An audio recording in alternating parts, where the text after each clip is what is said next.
हरे कृष्ण। ओम अज्ञानतिमिरान्धस्य ज्ञानाञ्जनशलाकया चक्षुरुन्मीलितं येन तस्मै श्रीगुरवे नमः। नमो महमदन्नाय कृष्णप्रेमप्रदायते कृष्णाय कृष्णचैतन्य नाम्ने गौरतिशे नमः। वृन्दावै तुलसी देव्यै प्रियायै केशवस्य च कृष्ण भक्ति पदे देवी सत्यवत्यै नमो नमः। जय श्री कृष्ण चैतन्य प्रभु नित्यानंद श्री अद्वैत गदाधर श्रीवासादि गौर भक्त वृंद। हरे कृष्णा कृष्णा कृष्णा हरे हरे हरे राम राम राम हरे हरे। हरे कृष्णा कृष्णा कृष्णा हरे हरे हरे राम राम राम हरे हरे। हरे कृष्णा कृष्णा हरे हरे हरे राम राम राम हरे हरे। সকলকে দণ্ডবাদ প্রণাম। হরে কৃষ্ণ। তো আজ আমরা আলোচনা করব মহাপ্রভুর এক উপদেশ নিয়ে। তো আমরা ইতিপূর্বেই জেনেছি যে মহাপ্রভু প্রকৃতপক্ষে কে। মহাপ্রভু হলেন স্বয়ং রাধা এবং কৃষ্ণের মিলিত শ্রী বিগ্রহ, মিলিত তনু। তো কলিযুগের পতিত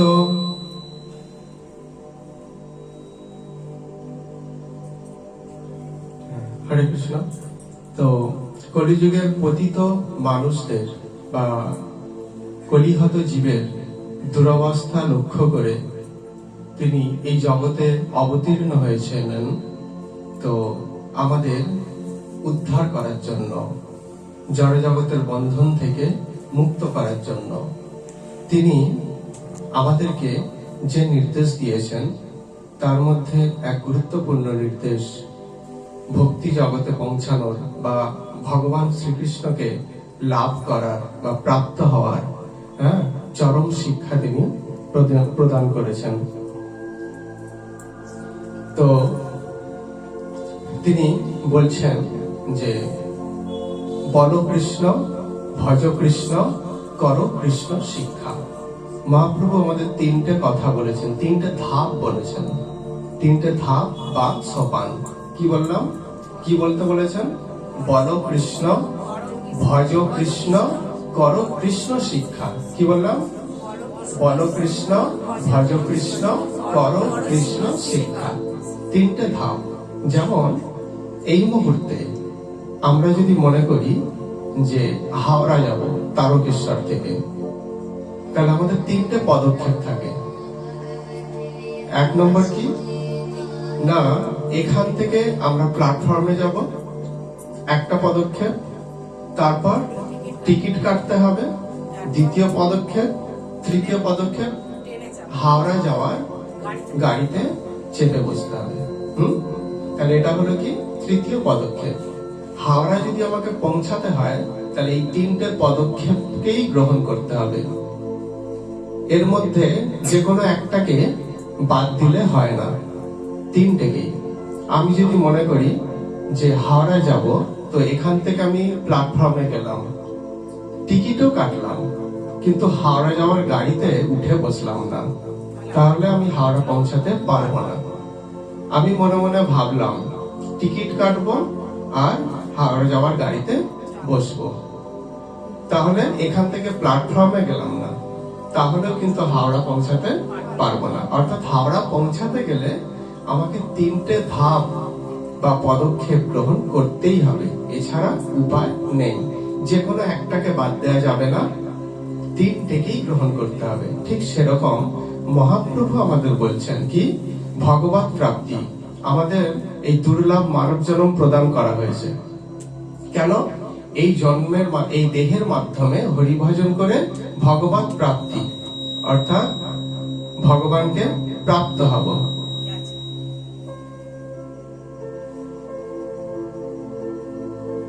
ভগবানকে প্রাপ্ত হব, এটাই হচ্ছে তো আমাদের জীবনের লক্ষ্য। কিন্তু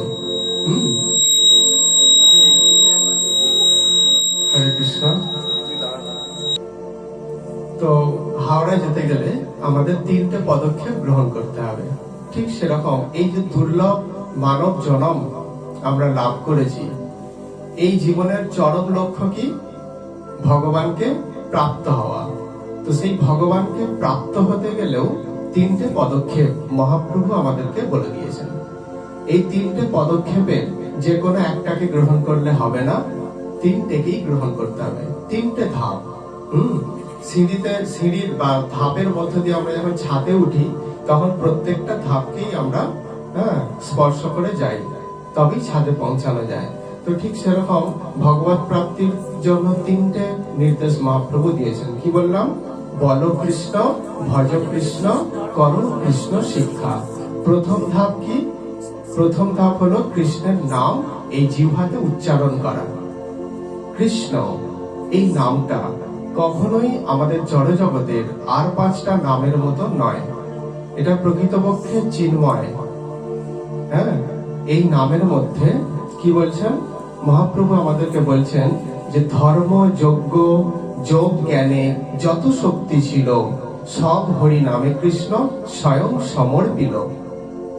অর্থাৎ যা কিছু, যত কিছু ধর্ম, কর্ম, যজ্ঞ, সমস্ত এর মধ্যে যা কিছু শক্তি আছে, সমস্ত শক্তি প্রদান করেছেন কোথায়? না, কৃষ্ণ এই নামটার মধ্যে। হয়তো জাগতিক দিক থেকে যদি আমরা বিচার করি, তাহলে দেখা যাবে যে কৃষ্ণ এই কথাটা স্বরবর্ণ, ব্যঞ্জন বর্ণ দিয়েই তৈরি। কিন্তু প্রকৃতপক্ষে শুধুমাত্র স্বরবর্ণ বা ব্যঞ্জন বর্ণ দিয়ে তৈরি আর পাঁচটা নামের মতো কখনোই না। এই নামের মধ্যে সর্বশক্তি অর্পণ করেছেন কে? স্বয়ং ভগবান। নাম এবং নামই অভিন্ন, এদের মধ্যে কোনো পার্থক্য নেই। নামই বলতে স্বয়ং শ্রীকৃষ্ণ, তিনি যতটা শক্তিশালী, ঠিক নামের মধ্যেও তিনি ততটাই শক্তি প্রদান করেছেন। তা না হলে প্রহ্লাদ মহারাজ তিনি এই নামকে আশ্রয় করেই হিরণ্যকশিপুর মতো ত্রিভুবন বিজয়ী অসুর তার সঙ্গে লড়াই করে বেঁচেছিলেন। এই লড়াইয়ে প্রহ্লাদ মহারাজের হাতে আর দ্বিতীয় কোনো অস্ত্র ছিল না। কি ছিল? শুধু কৃষ্ণের নাম ছিল। তাকে কত রকম ভাবে হত্যা করার চেষ্টা করা হয়েছে, কিন্তু কেউ তাকে হত্যা করতে সক্ষম হয়নি। তাহলে কৃষ্ণ এবং তার নাম যে অভিন্ন, সেটা আমরা বুঝতে পারছি এখান থেকেই। তো মহাপ্রভু কি বলছেন? বলো কৃষ্ণ। ভগবান আমাদের এই জিহ্বাটা প্রদান করেছেন কেন? না শুধুমাত্র ভগবত সম্বন্ধীয় কথা বলা আর ভগবানের প্রসাদ গ্রহণ করার জন্য। অর্থাৎ এক কথায় এই জিহ্বা দিয়ে পরম সত্যের কথা, পরম সুন্দর কথা বলার জন্য। এই জিহ্বাটা আর অন্য কোনো কাজে ব্যবহার করতে নিষিদ্ধ করেছেন শাস্ত্র। তো আমাদের এখন রুচি যদি কি বলবো খারাপ হয়, তাহলে কি করি আমরা হাজার কথা বললেও কৃষ্ণ এই কথা আমাদের রুচি আসে না, আনতে পারি না। তাহলে এটা কি হচ্ছে? জিহ্বার অপব্যবহার হচ্ছে। দেখুন, মানুষের যে জিহ্বা, তার তুলনায় কত বড় বড় জিহ্বা আছে কাদের? বাঘ, সিংহ ইত্যাদিদের। কিন্তু তাদের জিহ্বাকে গুরুত্ব দেয়নি শাস্ত্র, মানুষের জিহ্বাকে গুরুত্ব দিয়েছে। কেন? না, একমাত্র মানুষ তার জিহ্বা দিয়ে কৃষ্ণ এই কথাটা, এই অপ্রাকৃত শব্দ তরঙ্গ উচ্চারণ করতে পারে। বাঘ, সিংহ এরা কিন্তু পারে না। তাই মহাপ্রভু বলছেন এই দুর্লভ জিহ্বা তোমাকে প্রদান করা হয়েছে, তুমি তার অপব্যবহার করো না, তুমি তার যথার্থ প্রয়োগ ঘটাও। কিভাবে করতে হবে প্রয়োগটা? না, বলো কৃষ্ণ কৃষ্ণ, এই নাম উচ্চারণের মধ্য দিয়ে, এই নাম সম্পর্কে পদ্মপুরাণে বলা হচ্ছে যে নাম ও চিন্তামণি কৃষ্ণ চৈতন্য রস বিগ্রহ, পূর্ণ শুদ্ধ নিত্য মুক্ত অভিন্নতা নাম নামিনঃ।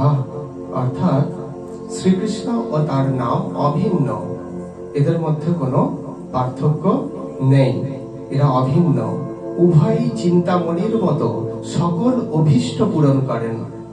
এখন আমার সামনে যদি কৃষ্ণ আসে, তিনি যেমন আমার সকল অভীষ্ট আশা পূরণ করে দিতে পারেন, ঠিক সেরকম আমি যদি নামকে আশ্রয় করে থাকি, সেই নামেরও ক্ষমতা আছে, সমস্ত আশা আমার পূরণ করে দিতে পারেন। সেই জন্য বলছেন চিন্তামণির মতো সকল অভীষ্ট তিনি পূরণ করেন। কে করেন? না, শ্রীকৃষ্ণের নাম। শ্রীকৃষ্ণের নাম, এই নাম করতে করতে কেউ যদি চোখের জল ফেলে একটুখানি ভগবানের কাছে কাতর প্রার্থনা করেন, কাতর প্রার্থনা বলতে এখানে আমাদের বড় বাড়ি, একটা গাড়ি, বিষয় সম্পত্তি এর জন্য প্রার্থনা নয়। বড় বাড়ি, গাড়ি এর মধ্যেও কিন্তু দুঃখ লুকিয়ে থাকে।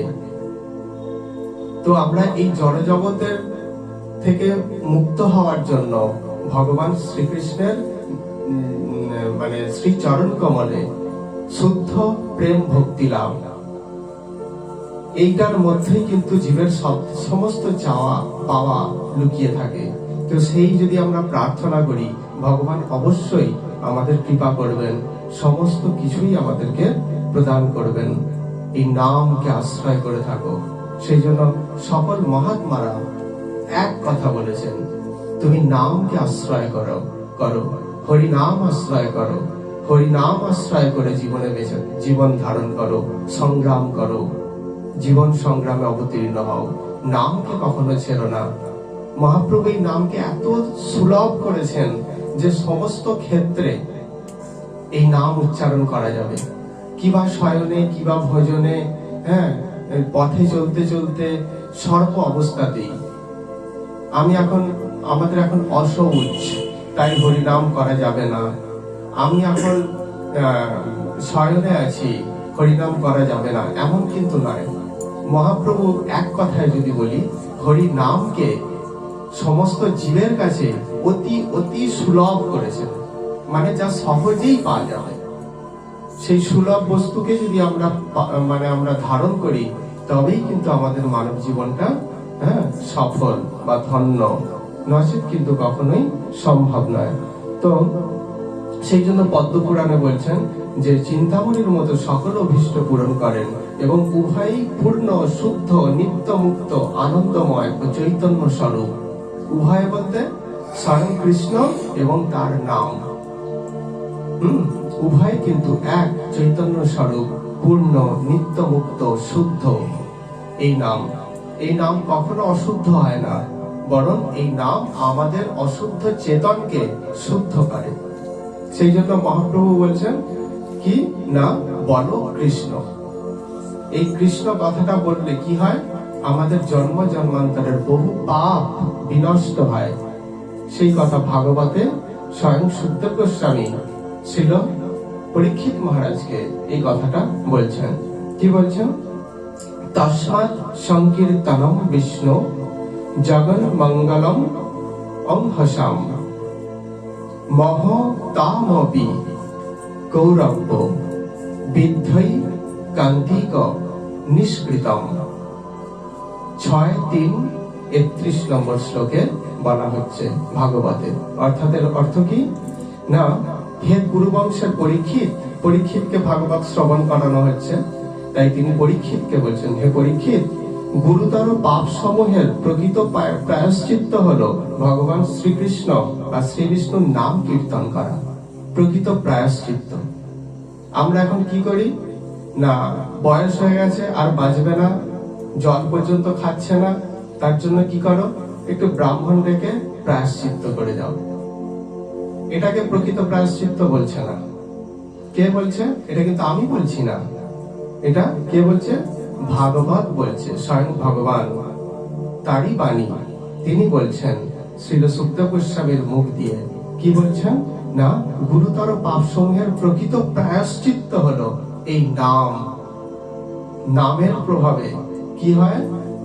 অশুদ্ধ বিশুদ্ধতে পরিণত হয়, পাপাত্মাও পুণ্যাত্মাতে পরিণত হয়। তার প্রমাণ বহু আছে। বাল্মীকি মুনি রত্নাকর দস্যু ছিলেন, রাম নামের প্রভাবেই তিনি শুদ্ধ হয়েছিলেন। তাহলে প্রথম ভগবানের কাছে যাওয়ার প্রথম পদক্ষেপ হলো কি? নিজেকে শুদ্ধ করা। ভগবান পরম শুদ্ধ, তাহলে তার কাছে যদি যেতে হয় তাহলে আমাদের কি করতে হবে? নিজেকে শুদ্ধ করতে হবে। মায়ের সন্তান সকলেই, কিন্তু যেই ছেলে মা খুব মানে কি বলবো টিপটাপ থাকতে ভালোবাসেন, সব সময় সুচিতা পবিত্রতা এগুলো মেনে চলেন, তো কি হচ্ছে, তো মায়ের সন্তানরা খেলতে গেছে, কেউ খেলতে খেলতে ড্রেনে পড়ে গেছে।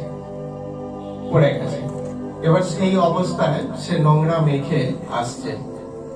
মা কিন্তু সেই ছেলেটাকে ঘৃণা করছে না, কিন্তু মা প্রথমে কি বলছে, দেখ বাবা তুই এইভাবে নোংরা করে এসেছিস, যা বাথরুমে যাবে, আগে ভালো করে স্নান করে আয়, স্নান করে এখানে তবে আসবি। বাকি সন্তানদের কি করছে? ঘরে প্রবেশ করার অধিকার দিচ্ছে, কিন্তু সেই ছেলেকে কি করলো? পরিষ্কার হও, আগে শুদ্ধ হও, তারপর উঠে এসো। ঠিক সেরকম ভগবান আমাদের কাউকে ঘৃণা করেন না, কিন্তু পাপ মলিন চিত্ত নিয়ে ভগবান কখনোই তার ধামে প্রবেশ করতে দেবেন না। সেই জন্য কি করতে হবে? আমরা সাবান দিয়ে যদি স্নান করে ফেলি, ব্যাস, মা এবার কি বলবে, আয় বাবা উঠায়, কি খিদে পেয়েছে, খাবি আয়। তখন বলবে, ঠিক সেরকম নাম হলো সেই সাবানের মতো, কি আমাদেরকে শুদ্ধ করে, আমাদের চেতনাকে সুন্দর করে, শুদ্ধ করে, এই ক্ষমতাটা নামের আছে। তো সেই জন্য ভগবান শ্রী চৈতন্য মহাপ্রভু বলছেন যে নাম করো। ভাগবত সেটা বলছেন যে জীবের প্রকৃত প্রায়শ্চিত্ত হলো কোনটা? কি বললাম? যে হরি নাম, হরি নাম করাটাই হলো জীবের প্রকৃত প্রায়শ্চিত্ত।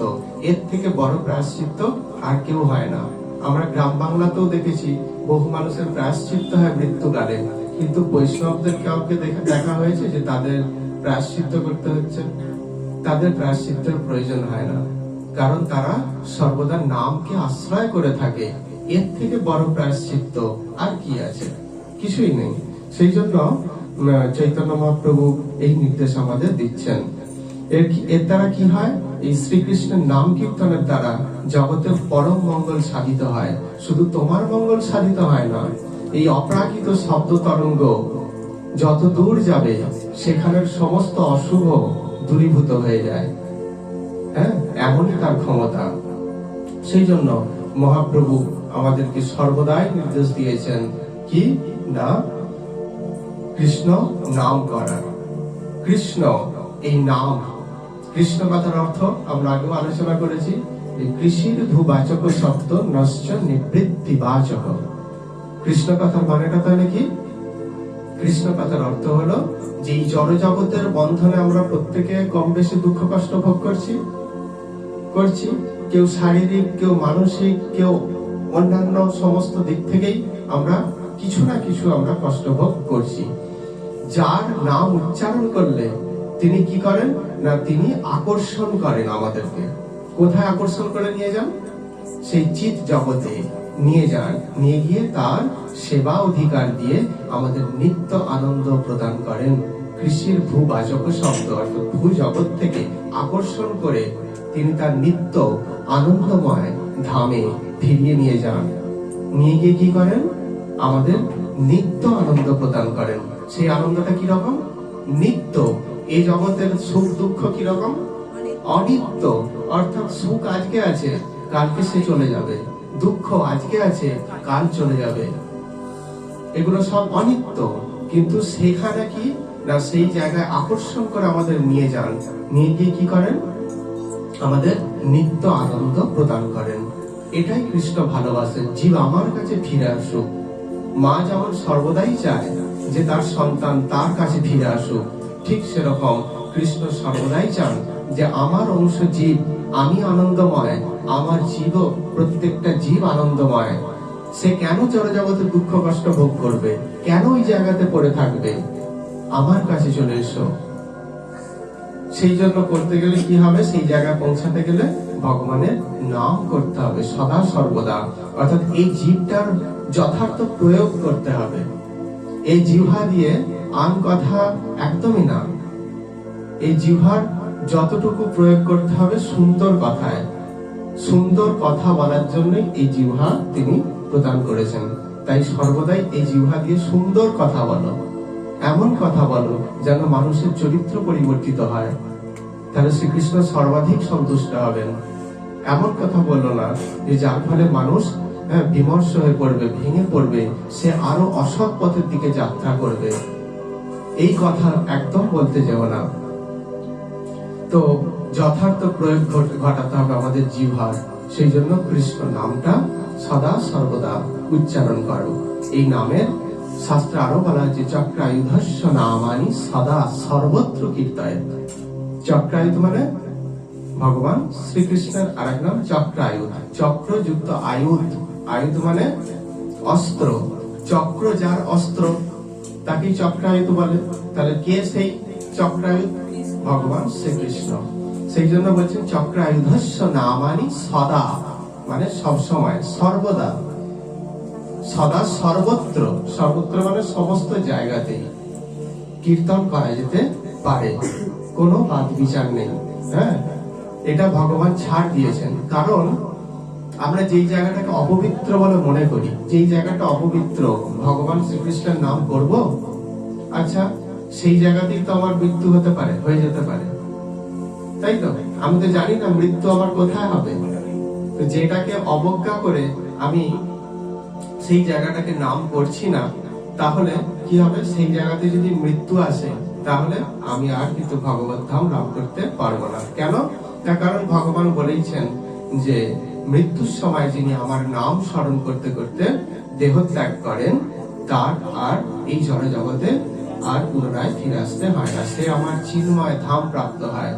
অর্থাৎ আমাদের সারা জীবনের পরীক্ষা কোন সময়টা? ওই মৃত্যুর সময়টা।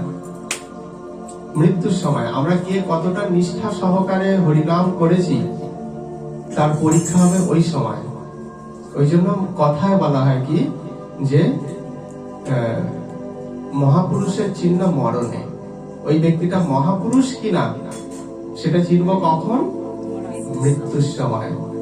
মৃত্যুর সময় আমাদের ভীষণ কষ্টদায়ক একটা পরিস্থিতি, সেই মুহূর্তেও সে যদি কৃষ্ণ নাম উচ্চারণ করতে পারে তবেই বোঝা যাবে যে হ্যাঁ উনি প্রকৃতপক্ষে মহাত্মা। আর মৃত্যুর সময় না, আমরা যেমন সারা বছর পড়াশোনা করি কোন সময়টার জন্য? ওই পরীক্ষার মাত্র 3 ঘন্টার জন্য, তাই তো? দেখো ভালো করে বুঝে দেখো, যে ছেলে প্রত্যেকটা যেই নতুন ক্লাসে উঠলো, ওঠার সঙ্গে সঙ্গে পড়া আরম্ভ করলো, কেন পড়ছে? না, বছরের শেষে ওই 3 ঘন্টা পরীক্ষায় যাতে ভালো লিখতে পারে, তার জন্য। লক্ষ্যটা সেইটা, সারা বছরের জন্য নয় কিন্তু। অথচ তাকে সারা বছর পরিশ্রম করতে হচ্ছে। ঠিক সেই রকম আমরা সারা জীবন, প্রহ্লাদ মহারাজ বলছেন কৌমারে আচরের প্রাপ্য। যারা প্রকৃত জ্ঞানী ব্যক্তি তারা কোন সময় থেকে ধর্ম আচরণ করে? হ্যাঁ, কুমার বয়স থেকে, শিশু বয়স থেকে। শিশু বয়স থেকে যদি ধর্ম আচরণ করা হয় তাহলে সে মৃত্যুর সময় অবশ্যম্ভাবী তার মুখে কৃষ্ণ এই নামটা উচ্চারিত হবেই হবে। আর কি বলছেন? বৃদ্ধ বয়সে যে হরিভজন করলে কিছু হবে না সেটা বলছে না, কিন্তু বৃদ্ধ বয়সে ত্যাগ হয় না। শিশু বয়সে যে ত্যাগটা হয়, বৃদ্ধ বয়সে সেই ত্যাগ স্বীকার করা যায় না, মন থেকে অন্তত করা যায় না। হ্যাঁ, তো সেই জন্য বলছেন, কিন্তু আমাদের যাদের সৌভাগ্য হয়নি শিশু বয়স থেকে হরিভজন করার, আমরা সেই সঙ্গ পাইনি, তাদের কি হবে? তাদেরকে কষ্ট করে ত্যাগটা স্বীকার করতে হবে, কষ্ট করে। কেন? এই জীবনটা, এই জীবটা আমার সারা জীবন থাকবে না। আমি এই জীবটাকে তৃপ্ত করার জন্য কি করছি, আং বাং কথা বলছি। কি না, এই কথাটা বললে আমি তৃপ্ত হব। আর কি, অখাদ্য কুখাদ্য গ্রহণ করছি, কি এই জীবটাকে তৃপ্ত করার জন্য। কিন্তু জীবটা কত বছর থাকবে, জীবটাকে কতদিন আমি তৃপ্ত করতে পারবো? জীবটা সে আমাকে পাপ পঙ্কিল পথের দিকে ধাবিত করে দিয়ে কি করবে, সে শ্মশানে পুড়ে ছাই হয়ে যাবে। তাই তো, কথাটা ভালো করে বোঝো। জীবটাকে সন্তুষ্ট করতে চাইছি, এই জীবটা আমার সঙ্গে যাবে না। এই জিহ্বাটা কি হবে, মৃত্যুর পর শ্মশানে পুড়ে ছাই হয়ে যাবে। কিন্তু এই জিহ্বার দ্বারা যে পাপটা আমি করলাম, সেইটা কিন্তু আমার সঙ্গে যাবে। তাই আমাদের সাবধান হওয়া উচিত কিনা? কথাগুলো বোঝা যাচ্ছে? তাহলে সেই জন্য জিহ্বার যথার্থ প্রয়োগ ঘটানোর জন্য মহাপ্রভু বলছেন, বলো কৃষ্ণ, কৃষ্ণ ছাড়া দ্বিতীয় কিছু উপায় নেই। আমরা যদি কোথাও হারিয়ে যাই বা কোথাও কূপে পড়ে যাই, তাহলে একজন সবল ব্যক্তির নাম ধরে ডাকতে হয়, ওরে আমি পড়ে গেছি, আমাকে তুলবি আয়, আমাকে এখান থেকে উদ্ধার কর। ঠিক সেই রকম আমরা জড় জগৎ রূপ এই কূপে আমরা পতিত হয়েছি, তাই তো। তাহলে আমাদের কাকে ডাকতে হবে? যিনি সবল, যিনি এখান থেকে উদ্ধার করতে পারবেন। শিব ঠাকুর বলছেন, ভুবনে সর্বলোকানাম ন আরাধ্য বৈ হরিণ বিনা ভবার নবচ্ছিন্ন কোপি সর্বকামদ কামদ। এই ভব সংসার থেকে উদ্ধার করার জন্য, চিরদিনের জন্য মুক্তি দেওয়ার জন্য হরি ছাড়া দ্বিতীয় কেউ নেই। তাই হরি যেই উপদেশ দিচ্ছেন, সেইগুলো আমাদের গ্রহণ করা একান্ত কর্তব্য। তার কথার যেন বিন্দু মাত্র মানে নড়চড় না হয়, সেগুলো আমাদেরকে সর্বদা খেয়াল রাখতে হবে। কারণ জীবনটা পেয়েছি ঠিক কথা, মৃত্যুর পরেই শেষ নয়। তাই মহাপ্রভু বারবার বলছেন, কি বলো কৃষ্ণ, কৃষ্ণকে তুমি ডাকো। তবে কৃষ্ণ কৃষ্ণ বললেই হয় না। একটা কথা আছে, সেই একটা আধুনিক গান আছে, যে কি গানটা কি, যতই বলো কৃষ্ণ কৃষ্ণ, হরি হরি যতই বলো, হরি তোমার ডাকে সাড়া দেবে না, এরকম একটা কিছু বলে। ঠিক আছে, সত্যি তাই। হরি সকলকে সাড়া দেওয়ার জন্য বসে আছেন, কিন্তু 3টে পদক্ষেপ নিতে হবে। 1 নম্বর পদক্ষেপ, তাকে শ্রদ্ধা সহকারে ডাকতে হবে। আমি ধর্মপদে থাকলে সবসময় কৃষ্ণ কৃষ্ণ বললে কি হবে, মানে বাহ্যিক ভাবে লোকে আমাকে সাধু বলে আমাকে প্রণাম করবে, সেই আশায় নয়। সত্যি করে, সত্যি মানে হৃদয় দিয়ে কৃষ্ণকে ডাকো। কৃষ্ণ এই নামটা আদরের সঙ্গে উচ্চারণ করো, আদরের সঙ্গে বলতে হয়। বলছি হরে কৃষ্ণ, সেটা নয়, জিহ্বা দিয়ে নয়, শুধু জিহ্বার সঙ্গে মনটাকেও যুক্ত করতে হবে। দেখবেন অনেক ভক্তের এমনই অভ্যাস হয়ে গেছে যে তারা মানে কি বলবো, ট্রেনে বাসেও জপ করছে, তাদের আর সময় নেই হয়তো। সেই সকালে বেরিয়ে রাত্রে ফেরে কখন জপ করবে 16 মালা জপ। তো সেই জন্য তারা ট্রেনে বাসেও জপ করছে, কিন্তু তাদের মনটা কোথায়? যেহেতু নামে আছে, তাই বাইরে কে কি বলছে, পাশের ব্যক্তি কি বলছে, কি চর্চা করছে, সেই দিকে কিন্তু তাদের মন নেই। পাখি যেমন ডিমের তা দেয় তখন বাইরের জগতে কি হয়, ফ্যাল ফ্যাল করে তাকিয়ে থাকে, কিন্তু সম্পূর্ণ মনোসংযোগটা কোথায়? ডিমের দিকে। ঠিক সেই রকম যে আমরা বাইরের জগতে ফ্যাল ফ্যাল করে হয়তো তাকিয়ে থাকবো, হয়তো এখানে গল্প হচ্ছে, আমি জব করছি, কিন্তু মনটাকে সাধারণত এটা প্রথম অবস্থায় হয় না, কিন্তু জব করতে করতে এটা হয়ে যায়। কি না, নামের দিকেই মন যখন নাম উচ্চারণ করবে, হরে কৃষ্ণ কৃষ্ণ কৃষ্ণ হরে হরে, হরে রাম রাম রাম হরে হরে, প্রত্যেকটা শব্দ যেন কানে শোনা যায়, কানে যেন আমি শুনতে পাই, মন থেকেও যেন শুনতে পাই, সেটাই হচ্ছে প্রকৃত জপ। সেই জপে তুমি মনোনিবেশ করো। তাহলে আমাদের কে বলছেন এই কথাটা? স্বয়ং মহাপ্রভু, যিনি রাধা কৃষ্ণের মিলিত তনু, সেই তিনি বলছেন, বলো কৃষ্ণ, অন্য কথা বলো না, জড়জাগতিক কথা বেশি বলতে যেও না। এই জড়জাগতিক সমস্যা আমাদের থাকবেই। সেই সমস্যা থেকে বেরিয়ে আসার জন্য যতটুকু না বললে নয় ততটুকু বলো। সেটাকে বিস্তারিত ভাবে বলতে চেও না, সেটাকে 20 নম্বরের অনুচ্ছেদ বানিয়ে দিও না, সেটাকে ওই 1 নম্বরের বা 2 নম্বরের উত্তরের মতো সেরকম ভাবে বলো। কখনোই 20 নম্বরের অনুচ্ছেদের মতো বলতে চেও না। যদি জানাতে হয় তাহলে কৃষ্ণকে জানো, যিনি তার সেই সমস্যার সমাধান করতে পারবেন, তাকে জানো। যাই হোক, তাহলে আমাদের প্রথম পদক্ষেপ কি গেল?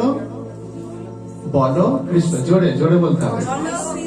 হ্যাঁ, প্রথম পদক্ষেপ হলো বলো কৃষ্ণ। এর পরের পদক্ষেপ কি? ভজ কৃষ্ণ।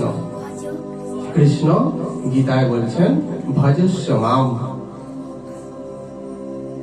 অনিত্যম অসুখম লোকম ইমাম প্রাপ্য ভজস্য মাম। কি বলছেন কৃষ্ণ? অনিত্যম অসুখম লোকম, অর্থাৎ এই অনিত্য অসুখকর জায়গা, এখানে রোগে ভরা, শোকে ভরা, দুঃখ জ্বালা যন্ত্রণায় ভরা এই জায়গা, এই জগৎ যখন তুমি লাভ করেইছো, কি তোমার কর্তব্য? ভজস্য মাম, আমার ভজন করো, মানে কৃষ্ণের ভজন করো। কৃষ্ণকে ভুলে থাকতে যেও না, কৃষ্ণকে সদা সর্বদা স্মরণ রেখো। তাহলে দ্বিতীয় পদক্ষেপ কি হলো? ভজ কৃষ্ণ। ভজ মানে ভগবানের সেবা করা, ভজন করা মানে ভগবানের সেবা করা। তো ভগবান আমাদেরকে কৃপা পূর্বক কত ইন্দ্রিয় দিয়েছে আমাদের, চক্ষু, কর্ণ, নাসিকা, জিহ্বা, ত্বক। এই ইন্দ্রিয়গুলো কে প্রদান করেছেন? ভগবান প্রদান করেছেন। তাহলে কি করতে হবে সেই ইন্দ্রিয়গুলো দিয়ে? তারই সেবা করতে হবে। বাবা আমার জন্য 1 লাখ টাকা জমিয়ে গেছেন, তা আমার কর্তব্য কি? সেই টাকা তারও সেবাতে লাগানো তো উচিত তো। ঠিক সেরকম ভগবান আমাদেরকে এই এত ইন্দ্রিয় দিয়েছেন, চক্ষু, কর্ণ, নাসিকা, জিহ্বা, ত্বক। আচ্ছা বলুন, আমরা কত সৌভাগ্যবান। কৃষ্ণ আমাদের প্রত্যেকটা ইন্দ্রিয়গুলোকে সুন্দর রেখেছেন তো। রাস্তাঘাটে গেলে দেখা যায় কারো চোখ নেই, তাহলে তার থেকে তো আমি সুখী। সে তো চোখে দেখতে পেল না এই দুনিয়াটা। এই যে প্রভু ভগবান শ্রীকৃষ্ণ তার প্রকৃতি শক্তির দ্বারা এই জগৎকে কি সুন্দরভাবে রচনা করেছেন, সে তো দেখতে পেল না। তাহলে ভগবান কি করেছেন? আমাদের চোখ দুটোকে সুন্দর রেখেছেন। তাহলে সেই চোখ দিয়ে কি করা কর্তব্য? হ্যাঁ, কৃষ্ণের চরণ দর্শন করা একান্ত কর্তব্য। ভগবানের চরণেই যেন মনটা নিবিষ্ট থাকে, তার সুন্দর শ্রী চরণ কমল বারবার দর্শন করো, তার ভক্তের চরণ দর্শন করো। সর্বজীবকে দয়ার দৃষ্টিতে দেখো, সমস্ত জীবকে কি করো না তার মধ্যে কৃষ্ণ বর্তমান, সেইটা অনুভূতির চোখ দিয়ে দর্শন করো। কত মানুষ আছে যারা কানে শুনতে পায় না, শুনতেই পায় না, কিন্তু আমাদের কানগুলো ভগবান সুন্দর রেখেছে তো। তাহলে সেই সুন্দর কান দিয়ে কি করা কর্তব্য? কৃষ্ণের নাম শ্রবণ করা কর্তব্য। তাহলে যদি না করি কি হবে? কানটার যথার্থ ব্যবহার হলো না। তাহলে এগুলো সবই চক্ষু, কর্ণ, নাসিকা, জিহ্বা, ত্বক, এগুলো সব কিছু দিয়ে, সর্বোপরি মন দিয়ে তুমি কৃষ্ণের সেবা করো। সেই কৃষ্ণের সেবা করার মধ্য দিয়েই আমরা দ্বিতীয় পদক্ষেপে উঠতে পারবো। দ্বিতীয় পদক্ষেপ কি? যে ভজ কৃষ্ণ। অর্থাৎ প্রথম পদক্ষেপ গেছে বলো কৃষ্ণ, শুধু নাম বললেই হয় না, তার সেবাও করতে হয়। কিভাবে? না সমস্ত ইন্দ্রিয় দিয়ে তার সেবা, সমস্ত ইন্দ্রিয় দিয়ে, চক্ষু, কর্ণ, নাসিকা, জিহ্বা, ত্বক, এই সমস্ত কিছু দিয়ে তার সেবা করো। হ্যাঁ, হাত পা সমস্ত কিছু দিয়ে, হাত পা দিয়েও তো আমরা তার সেবা করি। পা দিয়ে সেবা করা যায়, জানেন না? পা দিয়ে আজ সৎসঙ্গ করতে আসা হয়েছে তো পা দিয়ে হেঁটে হেঁটে, এটা যদি আমি যাত্রা শুনতে যেতাম, সিনেমা দেখতে যেতাম, তাহলে পায়ের অপব্যবহার করা হলো। এই পা আমরা ভগবানের সেবায় লাগাতে পারবো কখন? যখন এই পা দিয়ে আমরা সাধু সঙ্গ করতে যাব, যখন বৈষ্ণব সঙ্গ করতে যাব, যখন সৎসঙ্গ করতে যাব, তখন কি হয় না, এই পাও ভগবানের সেবায় নিবেদন করা হয়ে যায়। এইভাবে সমস্ত কিছু দিয়ে মস্তক তার শ্রীচরণে যদি প্রণতি নিবেদন করা হয়, তাহলে মাথাটাও ভগবানের সেবায় চলে গেল।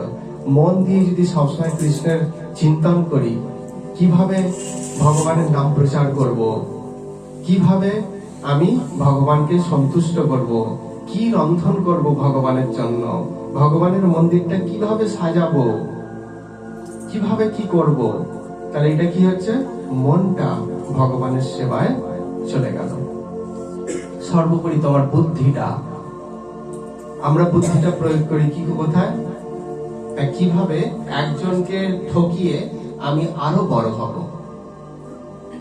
এই বুদ্ধিটা আমাদের প্রয়োগ করি। কিন্তু না, কিভাবে তুমি এই জড়জগতের বন্ধন থেকে উদ্ধার হবে, সেই দিকে বুদ্ধিটা প্রয়োগ করো, সেখানে তোমার বুদ্ধিটা নিয়োগ করো। কিভাবে তুমি কৃষ্ণের সেবা করবে, কিভাবে হরিবিদ্বেষী মানুষদেরকে হরি ভক্তে পরিণত করবে, সেই বুদ্ধি সেখানে তুমি বুদ্ধি প্রয়োগ করো, তবেই তোমার বুদ্ধিটা কি হবে না, তোমার সেবায় অর্থাৎ কৃষ্ণের সেবায় নিয়োজিত হবে।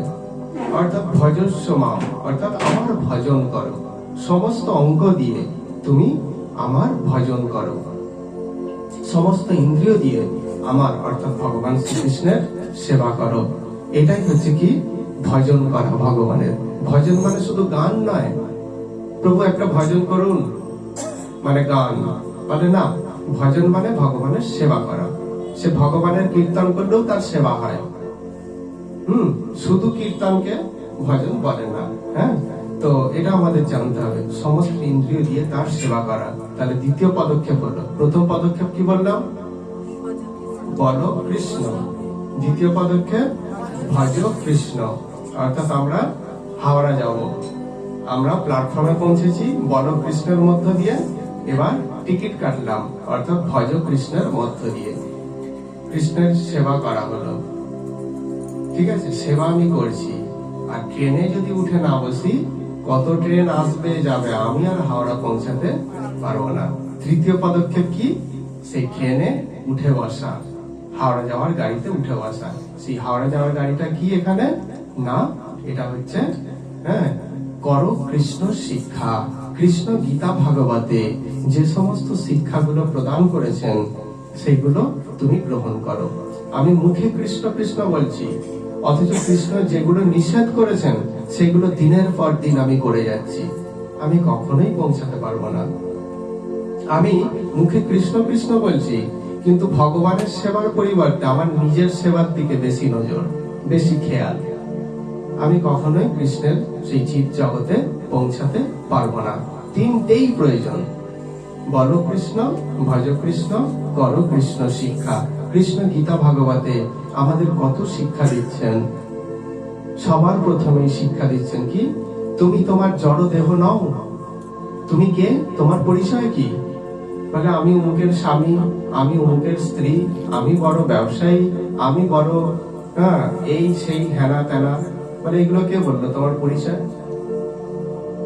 আমরা যখন শ্মশানে আমাদের দেহটা ছাই হয়ে যাবে, তখন এই ছাইগুলোকে তুলে নিয়ে কেউ বলবে ডাক্তার বাবু? কখনো সেই ছাইগুলোকে তুলে নিয়ে বলবে মাস্টার মশাই? কখনো সেই ছাইগুলোকে তুলে নিয়ে বলবে অমুকের স্ত্রী?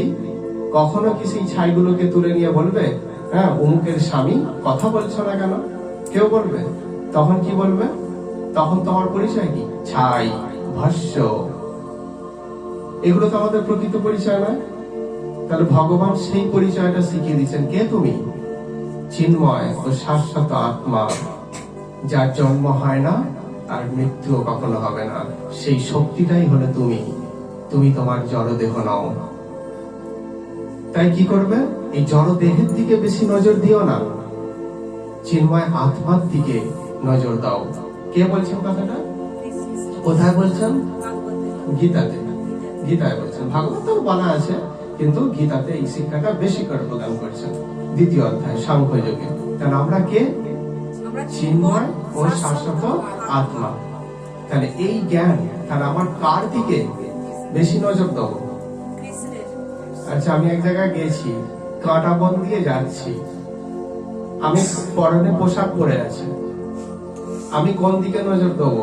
যে এই বন দিয়ে যাচ্ছি, যেতে যেতে আমার এই বস্ত্রটা ছিঁড়ে যাবে, এই দিকে বেশি নজর থাকবে, নাকি আমার গায়ে কাঁটার আঁচড় লেগে পুরোপুরি ভাবে রক্তপাত হবে, সেই দিকে নজর দেবো? কোন দিকে আমার নজর থাকবে? আমি কাকে বাঁচাতে চাইবো আগে?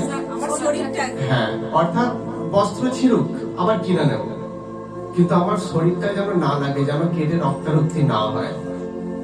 তাই তো? আমি কি বোঝাতে চাইছি এখানে? এখানে বোঝাতে চাইছি, হ্যাঁ, আত্মা, অর্থাৎ আমি দেহ নই। তাই দেহের প্রয়োজনে যতটুকু প্রয়োজন সেটা দাও, এর বেশি তাকে দিতে চেও না, কারণ এটা মানে এটা নশ্বর, আর আত্মাটা অবিনশ্বর। তুমি তার দিকে নজর দাও। ভগবান এই শিক্ষা দিচ্ছে। কিন্তু আমি যদি কিন্তু আমি যদি ওই দেহটার দিকে যদি নজর দিই, কৃষ্ণ বলি, কৃষ্ণ সেবাও করি, অর্থাৎ কৃষ্ণের জন্য ফুল তুলসী তুলি, তার চরণে অর্পণ করি, কিন্তু আমি যে চিন্ময় আত্মা, আত্মার দিকে আমি কোনো গুরুত্ব দিই না, অর্থাৎ কৃষ্ণের শিক্ষাকে আমি কি করলাম?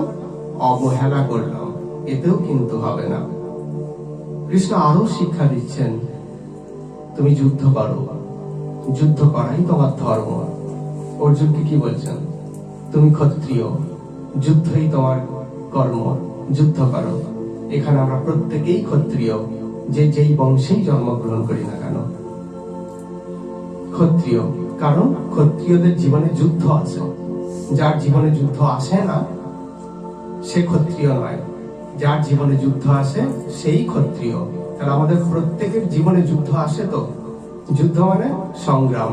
আমরা তো একটা কথা প্রয়োগ করি, জীবন সংগ্রাম। প্রত্যেকটা মানুষের জীবনের সঙ্গে এই সংগ্রাম কথাটা যুক্ত করা হয়, অর্থাৎ আমাদের প্রত্যেকের জীবন সংগ্রামময়। সংগ্রামটাই হলো আমাদের জীবন।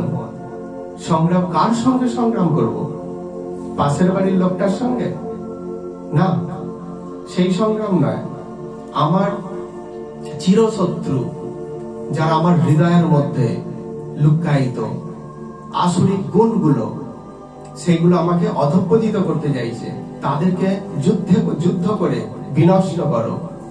তাহলে ভগবান যুদ্ধ করতে বলছেন, ইন্দ্রিয়গুলোকে বশীভূত করো। তুমি ইন্দ্রিয়ের দাস হয়ে থেকো না, ইন্দ্রিয়াধিপতি হও, ইন্দ্রিয়ের অধিপতি হও। ইন্দ্রিয় যা বলবে তুমি তাই করবে, এটা নয়। তুমি যেটা বলবে ইন্দ্রিয়গুলো তাই করবে। তো এইটা কথা। তাহলে ভগবানের কথা যদি আমরা এটা যদি অমান্য করি, তাহলে কি হলো? 3য় ধাপে আমরা পৌঁছাতে পারলাম না, আর কখনো হাওড়া অর্থাৎ শ্রী গোলক বৃন্দাবন পৌঁছাতে পারবো না। তাহলে কি করতে হবে? আমাদের পরিচয়টাকে জানতে হবে। আমি চিন্ময় আত্মা, তাই আত্মাতে যত্ন নিতে হবে, জড়দেহে নয়। জড়দেহে যত্ন নেওয়ার যতটুকু নেওয়া যায় ততটুকু কেবল নেব। আচ্ছা, আর কি? যুদ্ধ করার শিক্ষা দিচ্ছেন ভগবান। ভগবান বলছেন, মাম অনুস্মর যুদ্ধ চ, আমাকে অনুসরণ করে তুমি জীবন যুদ্ধে অবতীর্ণ হও। ভগবান বলছেন। এখন যারা আমরা ছোট, মানে তোমাদের কথা বলছি, যারা ছোট, তাদের জীবনে ততটা সংগ্রাম এখনো শুরু হয়নি, কিন্তু এই সংগ্রাম কাউকে ছেড়ে কথা বলে না। জীবনের সংগ্রাম প্রত্যেকের আসে, এই সংগ্রামে জয়ী হতে হবে। সেই জন্য ভগবান কি বলছেন? মাম অনুস্মর যুদ্ধ চ, আমাকে অনুসরণ করে তুমি যুদ্ধ করো। তাহলে যুদ্ধ করাই হলো ধর্ম। যুদ্ধ কার সঙ্গে করবো? আবার বলি, কার সঙ্গে? আমাদের মধ্যে যে আসরিক ভাবগুলো আছে আমাদের মধ্যেই, সে আসরিক ভাবগুলোর সঙ্গে যুদ্ধ করে তাদেরকে কি করতে হবে? বিনষ্ট করতে হবে। আর কাকে আনতে হবে? যুদ্ধে জয়ী হলে কি পাওয়া যায়? রাজ্য ভোগ করা যায়, রাজ্য আসে। এখানে রাজ্যটা কি? যদি আমরা যদি সেই আসরিক ভাবগুলোকে যদি বিনষ্ট করতে পারি যুদ্ধ করে, তাহলে আমাদের চেতনার মধ্যে দৈবী ভাব আসবে, তাই তো? দৈবী ভাব আসবে। সেই দৈবী ভাব কি হবে? দৈবী ভাবের দ্বারা আমরা সেই পরম দেব অর্থাৎ ভগবান শ্রীকৃষ্ণকে লাভ করতে পারবো। ভগবান সেই নির্দেশ দিচ্ছেন। কিন্তু আমরা যদি বলবো কৃষ্ণ কৃষ্ণ সেবাও করলাম, অথচ যুদ্ধ করলাম না, মানে আমার আসরিক প্রবৃত্তির সঙ্গে যুদ্ধ করলাম না, তাহলেও কিন্তু আমাদের চিৎ জগতে পৌঁছাতে পারবো না। আর কি বলছেন ভগবান গীতায়? প্রত্যেকটা মানে অধ্যায় সম্ভবত একবার করে বলছেন অহিংসা। অহিংসা, এই অহিংসা ব্রতকে তুমি ধারণ করো, অহিংস্র হও, কোন জীবের প্রতি হিংসা করো না। তাহলে আমরা যদি সেটা করি তাহলে কি হবে? আমরা চিৎ জগতে পৌঁছাতে পারবো না। হয়তো নাম করেছি, নামের প্রভাবে কিছু পুণ্য অর্জন হবে, হ্যাঁ, তো চিৎ জগতে কখনই পৌঁছাতে পারবো না। তো তারপর কি বলছেন? সমদর্শী হওয়ার কথা বলছেন ভগবান। প্রত্যেকটা জীবের প্রতি সমদর্শী হও। তোমার যেমন ব্যথা হয়, কষ্ট হয়, সেই অনুভূতিটা তুমি অপর জীবের ক্ষেত্রেও দেখতে শেখো। তারও কষ্ট হয়, তারও ব্যথা হয়। এইটা যখন তুমি অনুভব করতে শিখবে, তখন ভগবান তোমার কষ্টের কথা মাথায় রাখবে।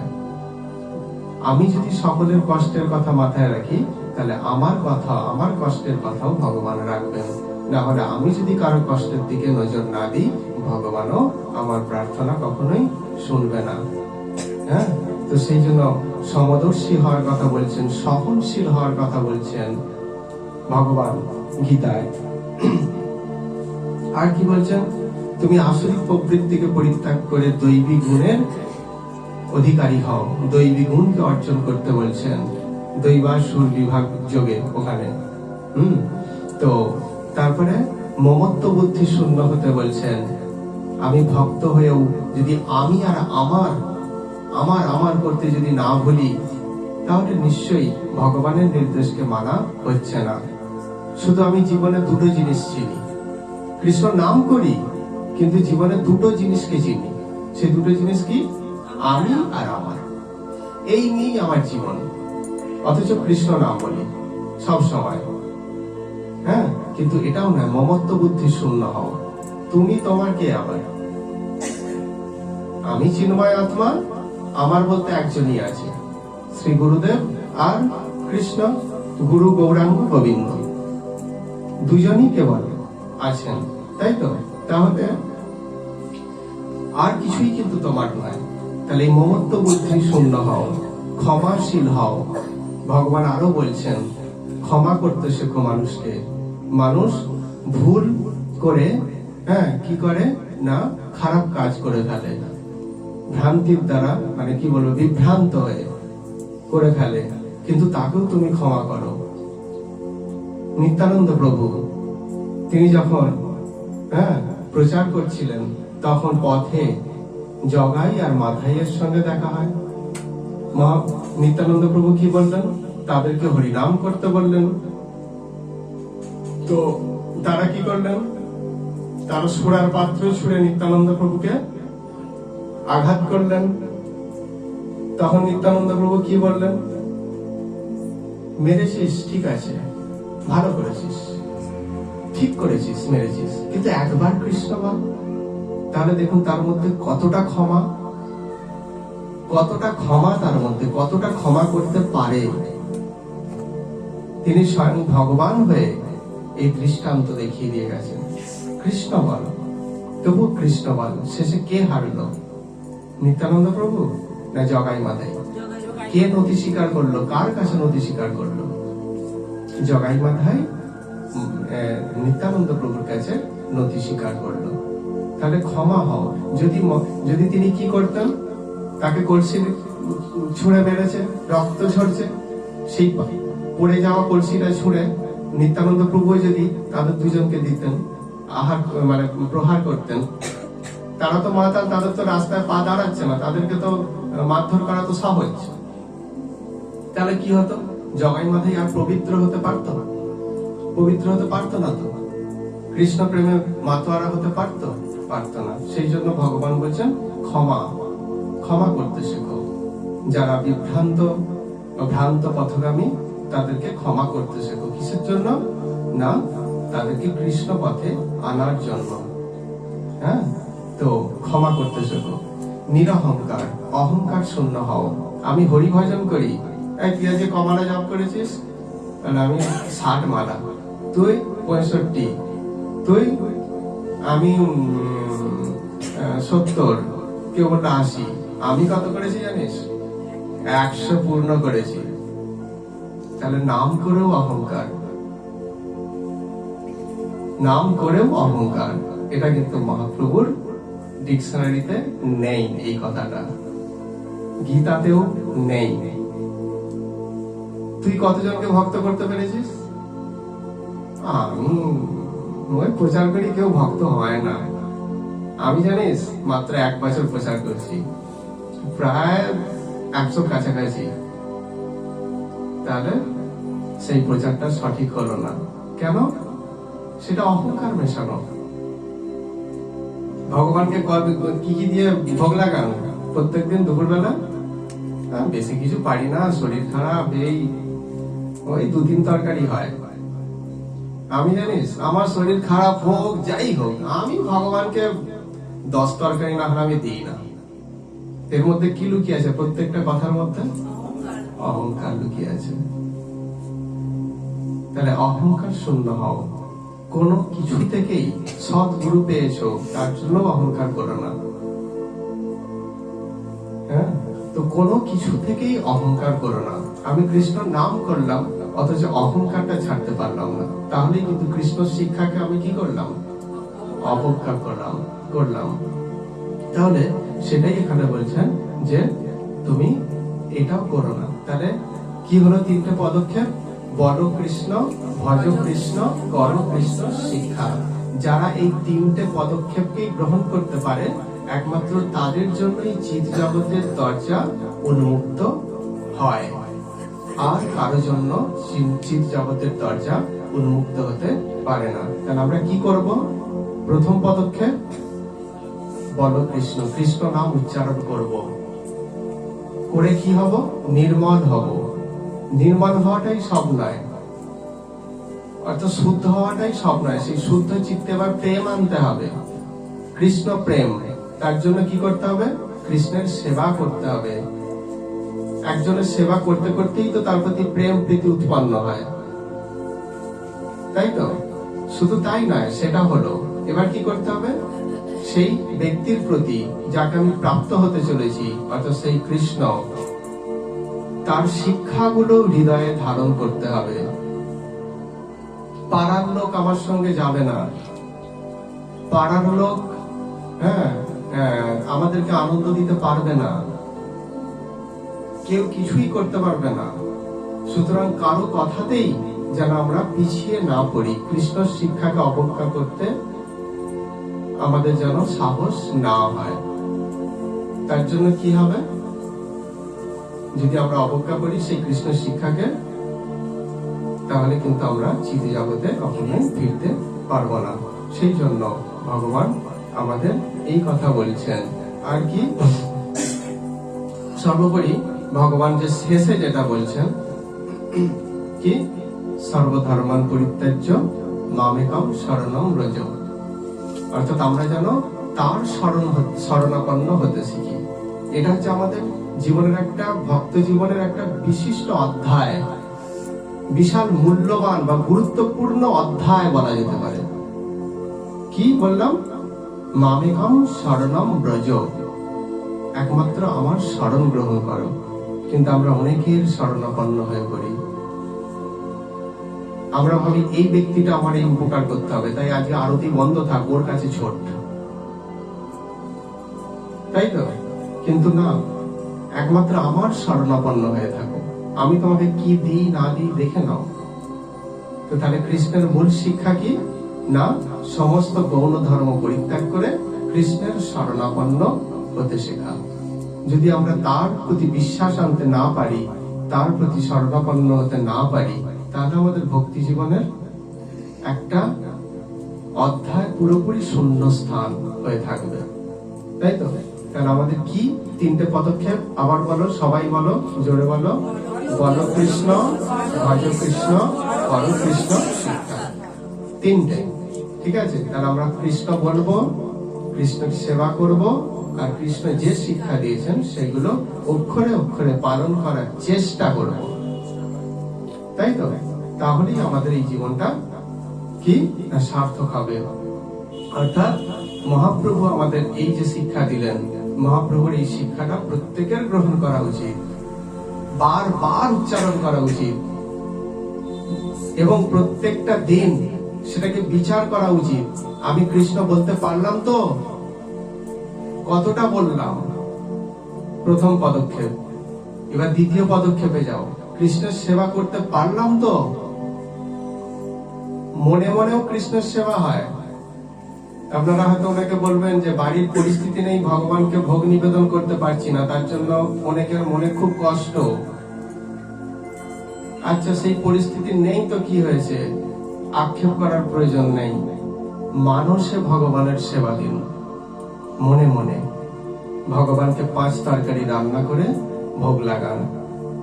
দেখবেন ঠাকুর ঘরে গিয়ে তার মুখে উচ্ছিষ্ট লেগে আছে, অবশ্যই। তো কি বললাম? কৃষ্ণের সেবা আমি করতে পারলাম তো ঠিক মতো? কোথায় আমার খামতি, কোথায় ভুল, সেগুলো শুধরাতে হবে। কৃষ্ণের শিক্ষা, কৃষ্ণ এই শিক্ষা প্রদান করেছেন, আমি পালন করতে পারলাম তো আজ সারাদিন? আমি কারো প্রতি কি বলবো, কাউকে ঘৃণার দৃষ্টিতে দেখে ফেললাম না তো? বিচার করতে হবে। দেখো, পরীক্ষায় যারা র্যাঙ্ক করে মাধ্যমিক, উচ্চ মাধ্যমিকে, তারা যখন বই ছেড়ে উঠে চলে যায়, তখনও কি হয়? বইয়ের কথাই চিন্তা করে, এই জিনিসটা পড়লাম কি, আর একবার চিন্তন করে নি, তাই তো? তাই তারা র্যাঙ্ক করতে পারে। ঠিক সেই রকম ভালো ভক্ত হতে গেলে একটু পরিশ্রম করতে হবে, অবশ্যই সেই পরিশ্রমটা করতে হবে। আমি কৃষ্ণের এই শিক্ষাগুলো গ্রহণ করতে পারলাম তো? যদি না পারি, আরো আমাকে প্রচেষ্টা করতে হবে। এটা যিনি করতে পারেন, তিনি অবশ্যই মহাপ্রভুর কৃপা লাভ করতে পারবেন, অবশ্যই। তো আজকের আলোচনা আমরা এখানে বিশ্রাম দেব। হরে কৃষ্ণ। বাঞ্ছা কল্পতরুভ্যশ্চ কৃপা সিন্ধুভ্য এব চ পতিতানাং পাবনেভ্যো বৈষ্ণবেভ্যো নমো নমঃ। সকলকে ধন্যবাদ, প্রণাম।